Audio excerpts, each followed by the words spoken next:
Hello students, welcome again. और बेटा आज की इस वीडियो में हम डिस्कस करेंगे कार्यपत्रक 5। विषय हिंदी है। कक्षा 8 के बच्चों के लिए ये कार्यपत्रक है और जो कि 8 अक्टूबर 2020 के लिए ये शिक्षा निदेशालय की तरफ से आपके लिए शेड्यूल की गई है। और इस जो वर्कशीट है इसमें हम जो है नया चैप्टर स्टार्ट करेंगे, बस की यात्रा, वसंत का तीसरा अध्याय।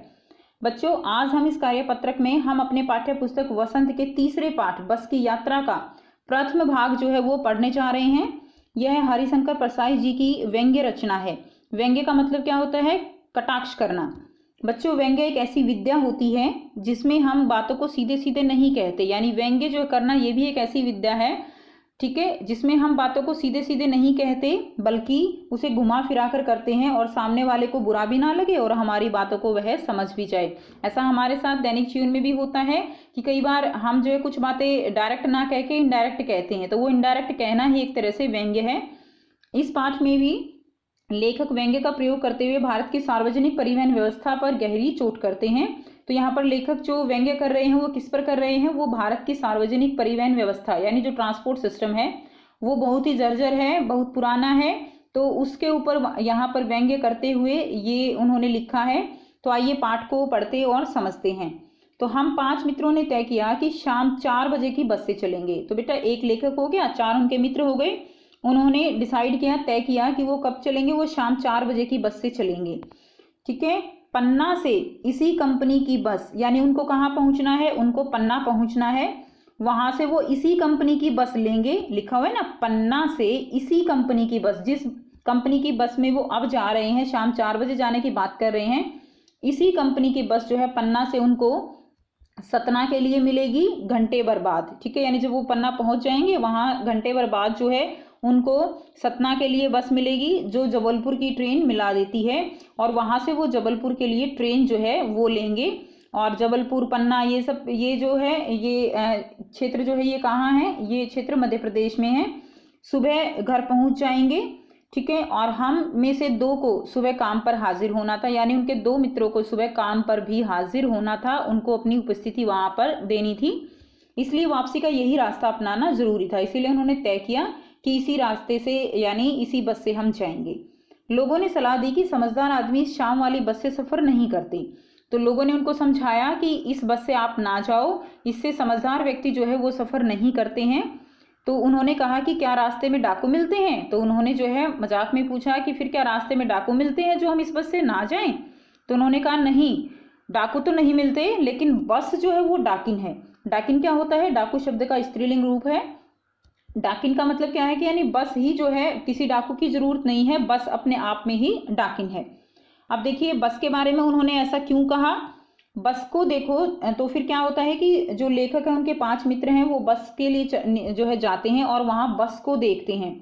ठीक है, बस को देखते ही वो उनके मन से जो बात निकलती है, वो जो व्यंग्य जो बोलते हैं वो यहाँ पर दिया गया है। बस को देखा तो श्रद्धा उमड़ पड़ी। श्रद्धा यानी आदर भाव। बस को देखते ही लेखक के मन से जो आदर भाव है उसकी भावना उमड़ पड़ी। खूब वयोवृद्ध थी। वयोवृद्ध यानी बड़ी आयु वाली, यानी जो एज में बहुत बड़ी लग रही थी, उम्र उसकी बहुत ज्यादा थी। सदियों के अनुभव निशान लिए हुए थी, यानी उसके ऊपर बहुत सारे जो है निशान पड़े हुए थे।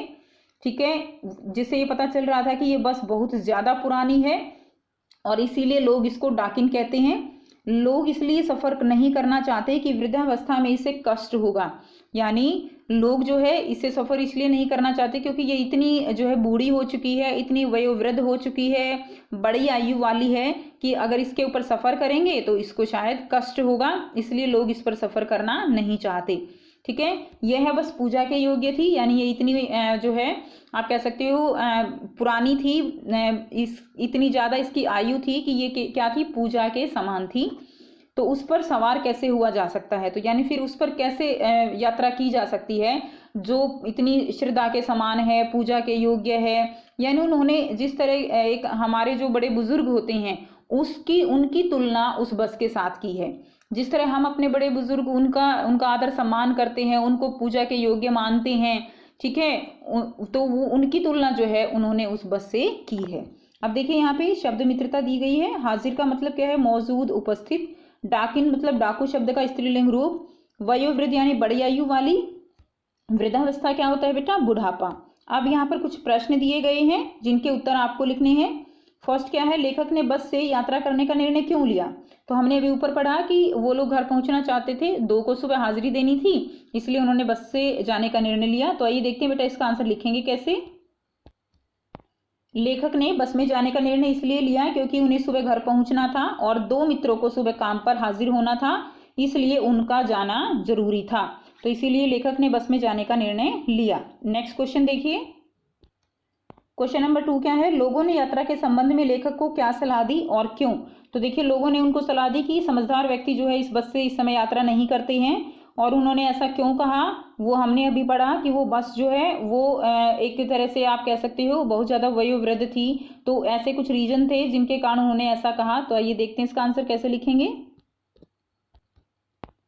लोगों ने लेखक को इस बस में यात्रा ना करने की सलाह दी क्योंकि वे जानते थे कि बस की हालत वो बहुत खराब है, बस का कोई भरोसा नहीं है कि यह कब और कहाँ रुक जाए, शाम बीतते ही रात हो जाती है और रात रास्ते में कहाँ बितानी पड़ जाए कुछ पता नहीं रहता। उनके अनुसार यह बस किसकी तरह थी, डाकिन की तरह है।